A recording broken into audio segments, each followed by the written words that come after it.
A lot of people seem to have the idea that people who choose not to eat meat are making this decision irrationally, on the basis of feelings rather than facts. Well, I've been thinking about this idea, and I feel like the exact opposite is true. It's not the vegans who are making their decisions on the basis of feelings rather than facts, it's the meat eaters. Feelings say eat meat, but facts say eat plants. Let's look at some of the most common reasons people give for following either a meat or a vegan diet. I looked at this survey of over 12,000 vegans from a few years ago, as well as this paper looking at rationalizations for meat consumption given by a sample of meat eaters. These papers found respectively 3 vegans given for people following a vegan diet and 4 reasons given for people eating meat, which covered over 90% of the reasons given for each respective group. I'll discuss each of the reasons given for following a vegan diet and a meat diet in reverse order of their popularity, with the most popular reason being discussed last. And if you're watching along, you might like to guess the order in which you're going to see different reasons coming up. So I'll start with the vegan side.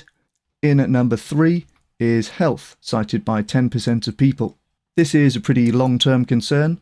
If you're concerned about reducing your risk of heart disease, reducing your risk of cancer, reducing your risk of obesity, reducing your risk of diabetes, all of these are pretty rational health goals, and you would be well supported by scientific literature in giving up animal products to try to achieve these health goals. So this is definitely a thinking concern on the vegan side. We might even say that vegans who are specifically focused on their health are actually resisting a lot of feelings with respect to being tempted by tasty foods and so on. So health concerns on the vegan side, definitely based on facts. The second most common reason for following a vegan diet was the environment, cited by 17% of vegans in the survey. Again, this is a pretty long-term concern. It's rooted in climate science, in a concern for the longevity of humanity. We're thinking about the long-term health of the planet. So again, very much a fact, science-based thinking concern. A lot of people who are concerned about the environment are actually going to be dead before it becomes really a major problem, so they're certainly not having that concern out of any sort of fear or other feelings to do with their own well-being. And I guess no prizes for guessing the one remaining reason that people gave for being vegan, overwhelmingly given by the highest number of people at 68%, was a concern for animals. Now, this is the main one that people are going to say is really about feelings rather than about facts. But that's just a feeling. I mean, think about it. If you asked a vegan why they think it's wrong to kill animals for food, they might say that they don't want to contribute to animal suffering, they might say that they want to respect an animal's rights and autonomy, or give some other reasonable account of basically a moral reason for not wanting to kill animals. Now, is that based on feelings? Well, kind of. Those reasons could be philosophically coherent, but if you dig into the ethics, you might say that there's no empirical thing that you could point to say that killing animals is bad rather than actually good. And that might be true, but that same thing is also going to be true of humans. Now, I feel like it's wrong to kill humans, right? That's why I go so hard on the junk science about red meat and heart disease. I think that that's contributing to more humans dying. I think that's wrong, so I want to disincentivize that. But if you were to grill me on why it's wrong to kill humans in a way that it's not wrong to kill animals, I don't think I could give a coherent answer to that. Could you? Again, really think about it. We might want to say, well, humans are smarter. But let's say that you have a human with severe brain damage to the point where they are no smarter than a cow. Is it now okay to kill that person? Probably not, right? So you might say, okay, but they're a member of the same species or the same group. Again, we can think about somebody who looks like and interacts like a human, but isn't technically a member of the human species. Maybe you have a Neanderthal, for example. I mean, are we really going to say it's okay to kill this guy if we see him walking down the street? This looks like every 4th person that you see in Bristol. So look, the point is that the reasons given why it's wrong to kill animals are philosophically sound. All else equal, it seems impossible to identify any feature absent in animals which, if absent in humans, would justify killing them for food. If you disagree with this view, do feel free to comment, but please join the Discord server. Go to dsc.gg/ChrisBryantPhD. There are a bunch of people in there who would love to discuss it further. So to recap, on the vegan side, we've got a concern for health, that's a thinking concern, a concern for the environment, that's a thinking concern, and a concern for animals. That's a thinking concern. So let's do the same thing looking at the meat eaters, again in reverse order of frequency given. In fourth place, with 10% of people citing this, we've got normal. Now, is something being normal a good, thoughtful reason to do it? If you're older than about 13, you probably understand that no, it's not. In fact, why do people want to adhere to what's normal? What sort of thought process, or dare I say feeling, might inspire this mindset that I've got to do what everybody else is doing? Fear, maybe? Some other feeling to do with rejection, perhaps? Appealing to normality is fallacious, and thinking that it justifies eating animals is based on feelings, not on facts. In third place, cited by 16% of respondents, it's nice. Now, I'm not going to spend too much time on this. It's literally just, I like it. It is pure feelings. There's no attempt at reason or appeal to facts at all here. It's just pure feelings. Obviously, something tasting nice is not a good reason to cause severe harm to others. This is a really weak justification, not just weak as an argument, but indicative of the character of the type of person who would bring this up.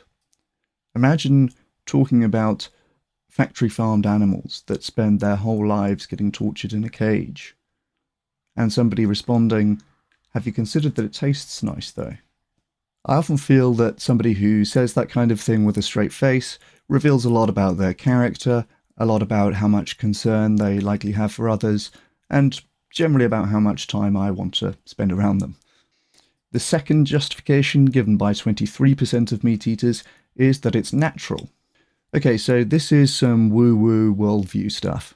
I've actually done some research on this topic. Some people have a vague intuition that natural basically means good, but if you show them some counterexamples, like natural but poisonous berries, for example, or unnaturally clean drinking water, they pretty quickly realize, okay, that's not necessarily the case. Other people have a more stubborn worldview, and they are harder to talk out of this kind of naturalness mindset. This definitely used to be more of a left-wing phenomenon. I remember being in the sort of hippie left-wing societies in my days at Exeter Uni, and there would be a lot of overlap between like the socialist students and all these sort of, Natural Earth Club sort of, Crystal Girls kind of vibes, Phoebe Buffet, that sort of thing. Those were the people who were most likely to be into this naturalness worldview. Nowadays, a lot of that seems to be more of a right-wing phenomenon. Like anti-vaxxers is a great example. Anti-vax used to really be a left-wing thing, to the extent that you had anti-vaxxers. But now, if you have anti-vaxxers, they're almost exclusively on the right. In any case, it's fallacious to say that eating meat is defensible because it's natural. This is some woo-woo crystal girl worldview stuff. Don't be that guy. And the number one justification given for eating meat, given by 42% of survey participants, was that it's necessary. But it's not. These people think that it's necessary for humans to consume meat. And yet, I continue to exist. Curious. In all seriousness, it's clearly not necessary for humans to consume meat. There are now thousands, probably millions of examples of vegans who have lived well into their 80s and beyond. There's also a bunch of scientific evidence showing that higher meat consumption is associated with higher instances of the most deadly diseases in the world, including heart disease and cancer. Again, I know the science in this area. Not only is meat not necessary for human health, it's actually demonstrated to be bad for human health. So look, being necessary would be a good, thinking, fact-based reason to consume meat if eating meat was in fact necessary. Unfortunately, it's clearly not necessary to eat meat. Some people maintain the idea that it's necessary to eat meat, despite obvious counterexamples and copious scientific evidence to the contrary, and that is what you call a feeling. So, to sum up, people often think of meat avoiders as being irrational and acting based on their feelings rather than on facts. However, when we actually look at the reasons that people give for going vegan compared to the reason people give for eating meat, we actually see that the reverse is true. Meat avoiders talk about scientifically proven benefits to their health, scientifically proven benefits to the environment, and philosophically sound moral arguments. Meat eaters, on the other hand, talk about meat being normal, which isn't very informative of anything, meat being nice, which, again, isn't very informative of anything, meat being natural, which is fallacious, and meat being necessary, which is just incorrect. So, the next time that somebody tells you that veganism is all based on feelings, you can send them this video and show them that it's actually meat eating which is all based on feelings, while veganism is based on cold, hard facts.